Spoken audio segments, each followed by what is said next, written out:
Hey everyone, welcome to Wondering Jews with Mijal and Noam. I'm Mijal. And I'm Noam, and this podcast is our way of trying to unpack those really big questions that people ask about Israel, about Judaism, about the Jewish experience. We don't have it all figured out, but we love trying to figure this stuff out together.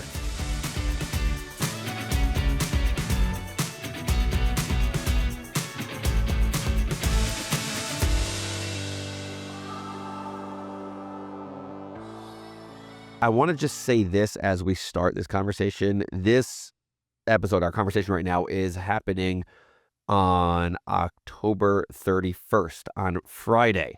Okay, it's Friday. This is coming out on November 5th, which is the day after the New York City mayoral election. Did you know that there's an election taking place in New York? Oh my gosh, I am dreading this week so much now. There's a lot. Yeah. So there's a mayoral election taking place. Yeah. Do you know the name of the mayor of my city? Where do you live again? Exactly. Everyone around the world knows what's going on Yeah. in New York City, which is really interesting. And I don't want to focus on the election right now, but I want to take a pause with you. You and I have not hung out in a long time. In the last few weeks, since you and I have last spoken, the following has happened, and a lot more than this. But the live hostages, the remaining live hostages in Gaza were returned from their Hamas terrorist captors. That was a major moment. Together with a ceasefire deal. Together with the ceasefire deal, correct. Since we last spoke, there is the mayor election in New York City. That whole conversation has reached a whole new level. I would say a third thing that's happened in the broader world that has a direct impact on the Jewish world is Nick Fuentes, the extreme right-wing, provocateur, fringe personality, has seemingly mainstream. seemingly entered the mainstream, maybe in the wake of Charlie Kirk's assassination. Maybe there's a relation, maybe there's not. I don't know, but like that is something that's taking place. Could I maybe sharpen that last point? Sharpen away. There has been like a battle over the direction of the right in America. Yeah. And in the last few weeks, we saw more triumphs by Nick Fuentes and his ilk. That's what I would say. Yeah. Okay. Fair way to say it. And so I was going to ask you where you are in the last few weeks. Just what is your feeling right now with all of that, the triumphs and the despair at the same point in time? What are you feeling right now? Yeah, so I mean, I think I'm not the only one that's experiencing like a roller coaster of emotions, and it kind of depends on one moment in the day you catch me on what I have just read. But I also add, for me, Noam, I was really, really blessed to go to Israel. So I came back from Israel about 3 days ago at this point. I was there for a week, 8 days. And that gave me, I think, just like a really, really strong sense of this moment in Israel. Like, I came back from that trip ridiculously optimistic about Israel and Israelis, just so incredibly strengthened by the determination, conviction that I saw there. And now it's funny. I feel like I'm in this funny place where I'm like optimistic, inspired, hopeful. I feel like my reserves of resolve were strengthened during that trip. And also coming here to America and just thinking about our challenges. And yeah, I'm concerned about them. So there's like this funny thing about being a Jew in the world right now. There's so many different fronts and so many different aspects to it. And sometimes like the question is, how do you feel about a particular place right now? Like you were in Israel when the hostages were released, is that right? No. Right after? Right after. Right after. Yeah. So can you tell me a story of what it was like to be in Israel? Because I'll tell you, in the U.S., what the feeling was in the day after, the week after. You went right after, basically. So you saw the euphoria, I would imagine. The experience here in the States for that day, the week after, was, I would say, there was euphoria on a communal level, but we live in the U.S. So when you walk outside in the streets, unless you're in like a thick Jewish community or that's exclusively Jewish, let's say, then you don't walk out into the streets and feel that. Did you walk out into the streets in Israel and feel something? So I don't know if I felt euphoria. I got there about a week after the live hostages came home. But I definitely, because I've been to Israel, thank God, several times since October 7th, but I definitely felt a certain lightness. Like it was almost like that was like like a burden that you couldn't escape, in every aspect of communal life, individual life. And it was almost like people were breathing a little bit better. What I feel like I saw more than euphoria was just really strong determination and resilience. I was with a group for part of the time. We got to hear from a lot of people who work in different sectors, from civic society to government to military to tech, different industries. And I was honestly, Noam, I was so blown away by the resilience just to meet so many people who are like, yeah, we're facing these challenges. Yeah, things have been hard. And yes, look at what we're building here. And we're excited to build more. And we are ready for this. I'll just share one example of it. I visited a place called Brothers for Life. Achim Chaim, yeah. I hadn't visited that before. It's this amazing compound outside of Tel Aviv that serves soldiers who were wounded in combat, and they serve about 2,800 soldiers a year, or previous soldiers a year. And I was there for maybe 3 hours, and their attitude was just so amazing, and so, forgive me for saying this, Noam, but un-American. But by un-American, I mean sometimes in America we have this like there's a big victimhood complex in our society. We talk about our problems. We want everybody to feel bad for us. We think that almost having experienced certain things make us more morally virtuous or morally deserving. And here the attitude was like, something really bad happened to you, but you can get to choose which life you're going to have, and you can become stronger. And there's like nothing that's standing before you if you actually want to accomplish something. And it was just like, it was amazing. It was really, really humbling. I'm so happy you said that. When you were gone, for Wandering Jews, we had Eli Sharabi on. We had, who wrote Hostage, and who was a hostage for 491 days.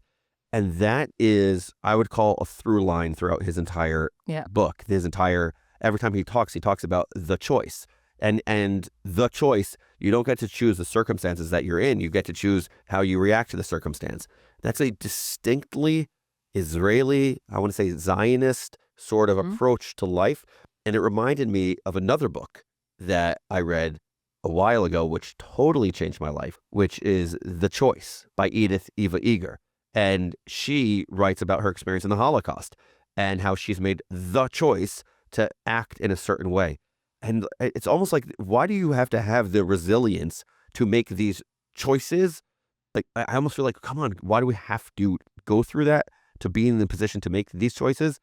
But on the other hand, there's this something that's remarkable and profound that I'm proud of the Jewish people that have taken on this cultural perspective, which is to say, we're going to make the choice to figure that. Not everyone, not all the time, not going to be like Pollyannish about this, but it is part of the culture. It's part of the culture. I did not hear an ounce of self-pity from anyone I interacted with. And this is like so many people who've been through hell and back in the last 2 years. And I felt almost like ashamed, not ashamed, but like, like I can do a good wallowing in self-pity. I'm good at it. It's almost like it has, am I pronouncing this right? Like cachet, like it has cachet. It has a certain cachet in our society to like speak about certain. It's virtuous. But Mijal, do you think that, I know that you'll never say anything negative about the Jewish Americans as a whole, but do you think that Jewish Americans, from what your experience, are doing too much wallowing and self-pitying if compared to the Israeli experience? Like, what's the message? Yes? Yeah. Okay. Could you say more about that? I think that we have been so shaken in the last 2 years. And I still think that a lot of the way that we are responding is like, how dare they? This is terrible. You know what I mean? And almost like expecting things to change around us. Sure. And I think that expectation can lead us to speak a certain way or act a certain way. And I think because in Israel, they don't have the expectation that their neighbors would suddenly change how they think about them.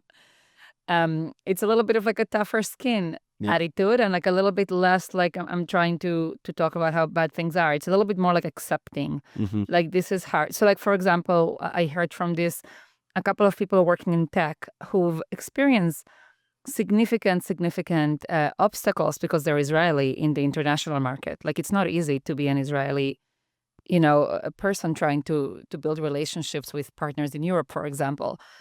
But when they were speaking about it, they were like, yeah, okay, that's what it is. No. And we're trying this and this and this and this and this.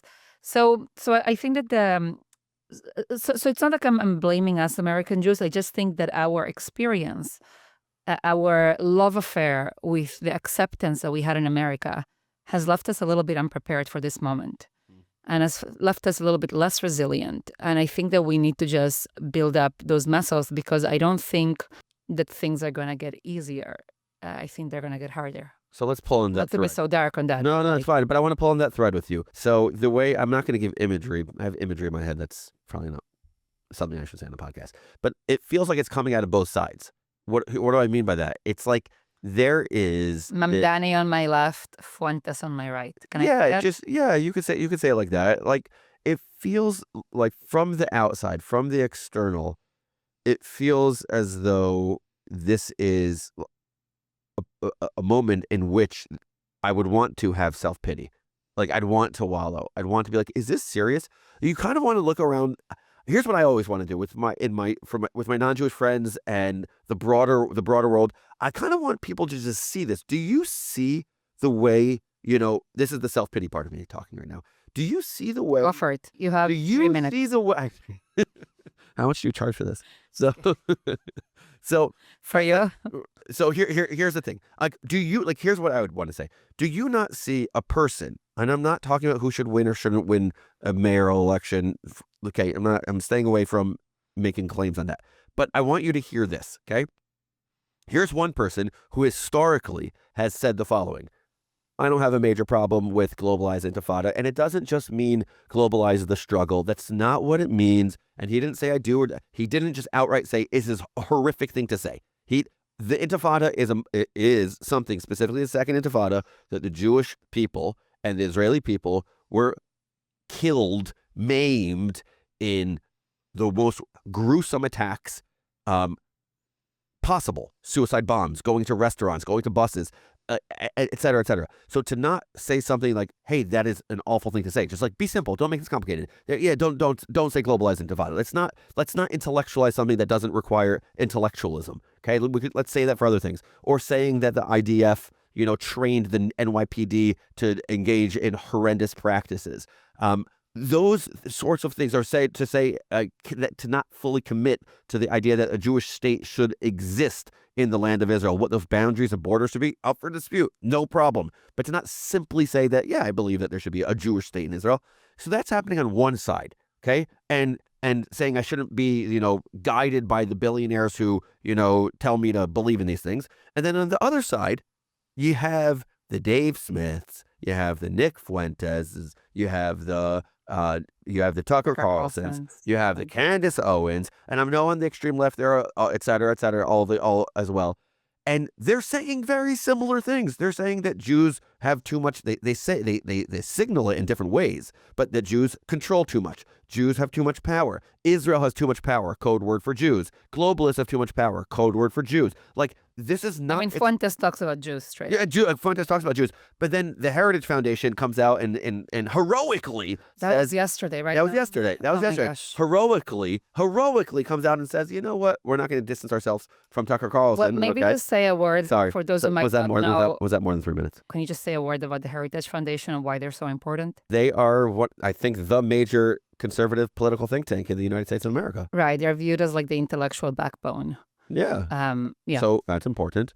And they came out and publicly chose to say we are not distancing ourselves from Tucker Carlson. So like, okay, I don't love that. Then they did the whole line. We don't stand up for what Nick Fuentes says. We disagree and abhor it, but it's within the, blah, blah, blah.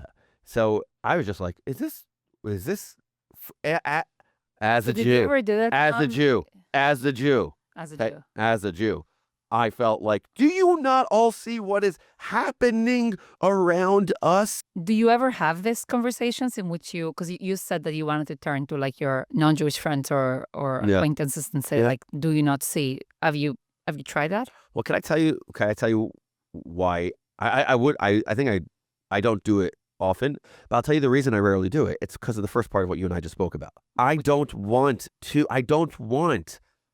have the way they think about me and my identity to be about being not seen because of how people are negatively talking about my people. Like, I don't want that to be part of my identity. Right. So therefore, I don't bring it up often, maybe ever. I want people to view the Jewish story as one that is not a victim, and the one that is not wallowing in self-pity, the one that is doing what you're talking about with Achim L'Chaim, with Brothers for Life. Like that. Yeah, but just that's to be why clear, Noam, I do want to make like a distinction between like the kind of like wallowing that paralyzes us. Enactedism, right? Yeah, or like raising the alarm and saying we are seeing the following threats against the West and North America. Yes. And figuring out what it means to strategically find partners for the fight. Yes. Do you ever get stuck in like rabbit holes on Twitter or the like following this things? TikTok. Really? Okay. Yeah, TikTok is a dangerous rabbit hole, and that's where I have a lot of this content that I'm seeing, and I'm always wondering, wait, do other people see this? Maybe they just never saw what Nick Fuentes has to say about the Jews. I actually showed it. But there's so many views. I'm like, is this just, are all these millions of views just the Jews and some bots? I know. But then, like last night, this is not the way I typically like to hang out with my wife, but I was like, raise it. You got it? Actually, can I show you? She didn't know who Nick Fuentes was. So I showed her who Nick Fuentes was. And she's like, oh my God, is this people? She's like, people are saying this out loud? This is crazy. I'm like, no, this is real. I'm so jealous of not knowing who Nick Fuentes is. She had no idea. She's like, the name familiar. Wow, that's vile. And then to know that vile statements are actually, no, it's within the Overton window. Right. Yeah. All right. So that is this combination. The way I'm feeling right now is, on the one hand, not wanting to wallow in self-pity, and on the other hand, like you said, raising I've heard this term from a lot of people right now. What is it called? A 5 alarm. But Mijal, let me tell you where I'm upset. Can I tell you where I'm upset? Okay. Is this another? It's not wallowing self-pity. It's not wallowing self-pity. No, I promise. Just kidding. We could wallow. We just can't do it in a way that makes us not be smart and makes us stop fighting. I believe that the Jewish people have made a strategic mistake. And the strategic mistake, with exceptions, is that very often people on the right, certainly in my world, amongst my friends, have consistently lamented and said we should fight the anti-Semitism coming from the left. Constantly demonstrating and talking about that we got to be fighting the extreme left, the Mamdanis, prior to that, AOC, Ilan Omar, Rashid Tlaib, like this sort of worldview that's developing is so problematic, and they would say we have to fight that anti-Semitism. My friends from the left would constantly say that anti-Semitism, this is the language. That anti-Semitism is not violent. The violent anti-Semitism is coming from the right. Look at Tree of Life. Look at these different moments, Poway, whatever it is. Like the anti-Semitism, the problems from the right, we got to fight that from the right. That's the real anti-Semitism. And the strategic mistake there is to think that the right could influence the left and the left could influence the right. The strategic project should have been for the right to be fighting anti-Semitism from within its ranks, and from the left to be fighting anti-Semitism from within its ranks. But it's much more comfortable for people to fight the other political party and to say it's worse there. And it might be worse on one side or the other. That's not my point. I don't want to get lost on that. The point I want to make is, how can you be heard? The best way to be heard is by someone you trust and someone that you are in association with. It's going to be very hard for people on the fringe left to hear anything what a person on the right says, and very hard for someone who's on the fringe right to hear what anything from someone from the left says. What's your reaction to that? I agree with you 100%. I think the sign from me that things have gotten pretty dire is that for the first time in a while, I'm hearing folks on the right and on the left kind of like decry the poison in their own houses. But as you've mentioned, it's at a point where it's pretty late. And when we haven't done this for years. So I agree with you. I think that there's something really important about deciding that certain discourse on anti-Semitism is unacceptable no matter where it's coming from. Yeah. I'll give you a different reaction now. Something that I'm struggling with. Yeah. So I live in New York, and the last maybe 3 weeks, things have really heated up with the mayor's election. Part of what's been happening is there were a significant number of petitions or letters that included rabbis and leaders from across the denominational spectrum. And I would say that the majority of them were kind of like calling the alarm on Mamdani. And then there was a lot of like noise around this letter. So, for example, what happens if a prominent rabbi doesn't sign a letter? You know what I mean? Like, then they become the focus of the conversation. And alongside this, there's been another conversation of people who basically say, well, the biggest losers in this are the Jewish community that's basically tearing each other apart. Mm-hmm. And I gotta say, like, Noam, maybe you can help me think about this. I'm really frustrated with like the second discourse. I'm frustrated by those who are turning to this moment and basically saying, everybody has good intentions.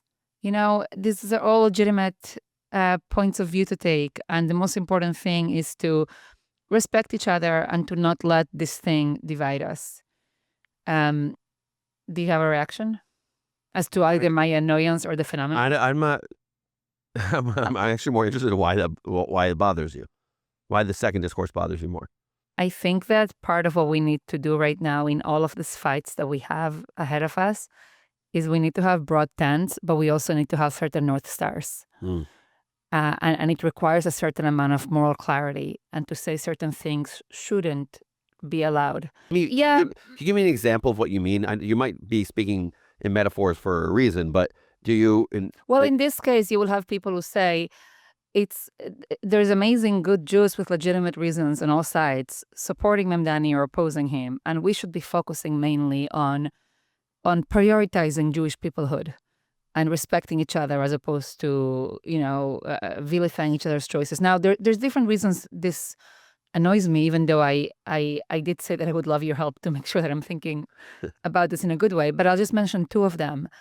These are voices that didn't say the same thing for other political choices. This is not the same voices who said, well, if you were pro-Biden or against Biden or pro-Trump against anti-Trump, it's all legitimate, it's all good, Jewish peoplehood. They weren't saying that in other choices. It's now that they're choosing to kind of like speak up. And also, I think I am also frustrated because there's this usage of Jewish peoplehood as a way of asking us to kind of like not take on certain fights. And part of me thinks I'll speak like in a strong personal way. Please. I'm not representing anybody else, but I'm like, to support the candidacy of somebody who's dehumanized Israelis and whose coalition involves dehumanizing Israelis is a betrayal of my Jewish peoplehood towards my brothers and sisters in Israel. And there's like an almost like indifference towards that aspect of things. So it's a little bit why that aspect has been frustrating me a bit. Right. And I don't want to disagree with that reaction for lots of reasons. You could, Noam. You could tell me that I'm off. No, it's not. No, it's the fantasy that we live in to think that we prioritize certain ideals, like you use the word moral clarity. Someone else would say, and I don't want to get into, I'm explaining why it's difficult. Yeah, it's hard. What I'm saying is that other people would argue that they do have moral clarity. I understand that. Okay. I understand, and you're pushing us to recognize how challenging it is. But just from like our conversation that we're having right now, as Jews who are facing multiple fronts and multiple battles, I think we are going to need to insist on moral clarity. In terms of what? Moral clarity of what? I think we're going to need to insist that even though it's hard, we can say we have moral clarity on certain values and certain issues. Not in a way that is rigid and narrow and that like makes too much outrage or too many enemies. I don't believe in like a narrow peoplehood tent at all. Right. I also don't believe in not being strategic. I don't believe in being a moral purist. Right. But I also don't believe in basically saying, when it's convenient, all opinions are valid. No. So I was on this panel a few months ago, and I was asked about the Mamdani question. I'm like, I don't even live in New York, and I don't. I get asked this question all the time. But what I said was, here's what I'm more interested in. I'm more interested in the fact that I don't know if these numbers are perfect. Between 30 to 40% of New York's Jews are voting for Mamdani, and a much higher percentage of 18 to 34-year-old New York Jews. So if that is the case, my only point in reaction to all that as a Jewish educator is I wonder what we are doing to make on our priority list the future and the safety of the Jewish people and the Jewish state, therefore being primary, in my opinion, to the safety of the future and the prospering of the future of the Jewish people. The state of Israel is center in that. And the educational problem is that so many young Jewish people seem to not realize that. And I believe that comes from a position of privilege and luxury of having grown up in a certain way, as opposed to having grown up as a Jew in Addis Ababa or in Kiev or in Sydney. I don't know. Like, it's different. It's different. And we have to change the Jewish educational experience of young people to make sure that they value the centrality of the Jewish state in their Jewish identity. That's my reaction to it all. Okay, let's but I'll say one thing. We don't know the results. I Yeah. do say, like, one of the things that's been really important to me is that we need to be ready for whatever happens. People like despairing. I think we can't allow complacency or despair. I wrote a Substack that actually, like, people, it went pretty far, in which I contrasted the experience of Noah and Abraham in the book of Genesis. And I offered an argument that part of what caused Noah to end up his life after surviving the flood, like in a state of shame and ignominy, is that maybe he was expecting like a happily ever after so much disaster. And maybe he hadn't had, the muscles built to like continue fighting. And I contrasted that to the covenant of Abraham. I was reading a book by John Levinson that said something I knew, but he said it so sharply. He said, like, when you look at the Genesis portions and when the covenant is created, the covenant is literally framed as a covenant of struggles. Like, when God gives a promise to Abraham, it is not like a Disney promise of like, oh, do this and you'll get the prince or the princess and like everything. It's like literally like, go on this journey and your descendants will suffer. And you're coming here, and it is like a multi-generational covenant, and it is magnificent and transformative and beautiful, but it involves struggle. And I think that for me, that's part of what I'm trying to hold on to, not in a way that's like depressive and like, but in a way that is sober and says, okay, this is what it means to be a Jew, and we do it while investing in Jewish life and Jewish joy and Jewish laughter and Jewish vibrancy.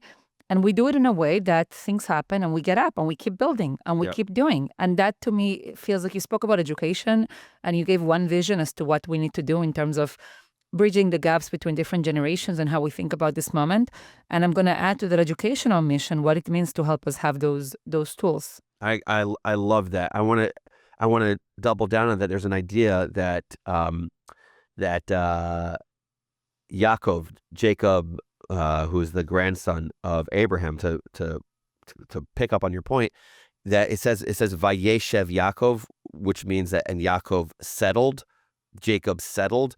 And there are commentators that point out that the second he settled, kind of like your point about Noah, the second he settled, well, then what happened? The demise of Joseph, the selling of Joseph, right? And like, that is exactly the point that you're saying, that the story of the Jewish people will always be one of Yisrael, which means Kisarita im Elohim v'anashim etuchal. In English, it means that you're going to struggle. You're going to have that. It's going to be part of their identity. And in Yiddish, we have a phrase that I never say correctly. So basically, it's hard to be a Jew, but it's good to be a Jew. I mean, I've heard that, but not in the Yiddish version. People in organizations always talk about, let's move from oi to joy. Like, we're kind of like trying to get rid of the challenges, but we have to reframe them. But I want to say one thing about reframing the challenges. Your Substack, which is really awesome, and I check it out every week, and everyone should check it out. In the most recent one, I think from yesterday or 2 days ago, you spoke about, this is an example of moving from oi to joy, of this woman who was on the plane with you. Can you tell that story? This is awesome. Yeah, I get on this, this was like a week and a couple of days ago. I get on this flight on my way to Israel, and I see this woman, and she's a stewardess, and I'm like, oh my gosh, I know her. And I'm like, and I also like felt. I think, by the way, I think we say flight attendant now. Flight attendant, sorry. English is third language. I'm going to just say that here. Show. But thank you. But I also know I had this moment when I was like, she looks familiar, and I really want to hug her. And like I'm thinking, like, God, this is like weird.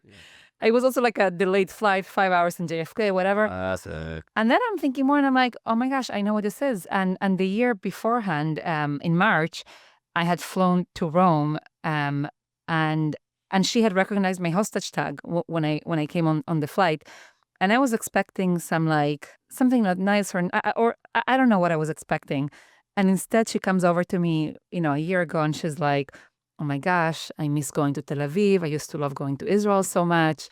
I'm not Jewish, but I'm praying for you. I'm praying with you. I'm with your people. And I remember crying, actually. I was in tears when she came over and did that. And I was taken aback by my own emotional reaction because, like, I was both moved by her and I was upset by how moved I was by her. Because it almost like was like a reminder of how much we've despaired of this very human compassion, Right. Yeah, and seeing her again, I'm like, oh my gosh, I'm like, you're my friend from from last year. She remembered me also, which was cute. Or maybe she just pretended to. Right. But yeah, I think what I wrote about, like, I'm just very aware as to how much this last 2 years have hardened us. And I both understand it because it's a very logical reaction.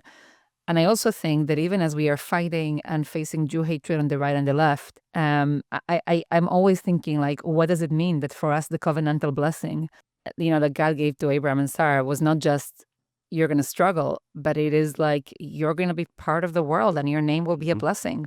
Yep. And I think that we can't lose sight of it, which is really hard. It is hard, but I want to look forward now. I want to look forward, and with looking forward, I want to tell you another short story here. Well, it's not a story, but I was in NYU last week.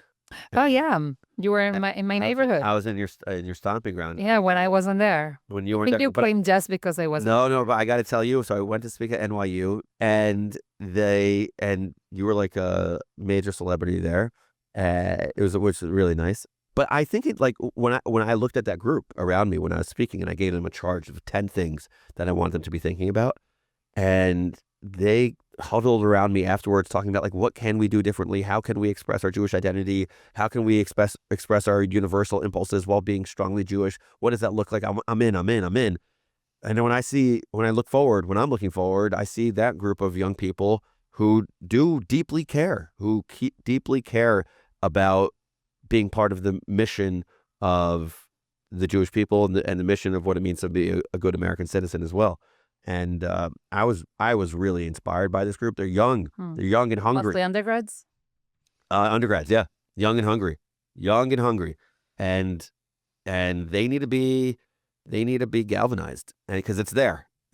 We the Jewish world and the broader world just needs to do more to provide the framing for it, to guide it more, to cultivate it more. But it is there. That's what I thought. Maybe I'll add something optimistic here, Noam. As you know, I'm part of different communities. One of them is the Sephardic Syrian community in Brooklyn. And in the last 3 months, this community has woken up politically.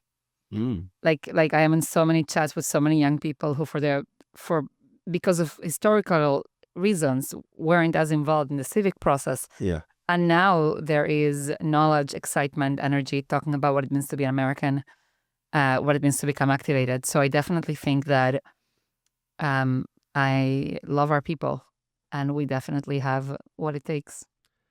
And I will end with a shout out to someone else who loves you. Her name is Jill Mamie. And I want to give a shout out to her because I learned a new dish. I love Jill. So she made a new dish that I'd never seen. So Syrians have this amazing dish called lahmacun. So lahmacun I have every single Friday. And it's amazing.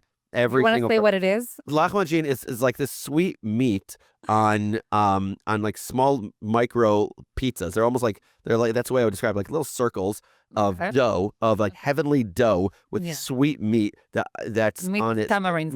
Yeah, it's great. And then I love tahina on it and lemon juice. I love that. I love like squeezing lemon and tahina on it. That's like my favorite thing. But if you go to Turkey, you get them very, very large. I know, and so they're different in different places. But what Jill did is she put lahmacun, she put the meat in a rice wrapper I had never seen it before, and it was amazing. So she served that. So made it that. Jill never gave any of that to me. Okay. I So think we need to fix that. Jill, we'll work on that together. Anyway, Mijal, it is so good to hang out with you. I know we speak about intense topics together. That's all good. But it really is a joy to be in conversation with you again. It was really good to catch up, Noam. And I am hoping that the weeks ahead bring us good news. Amen. And let's make good news either way.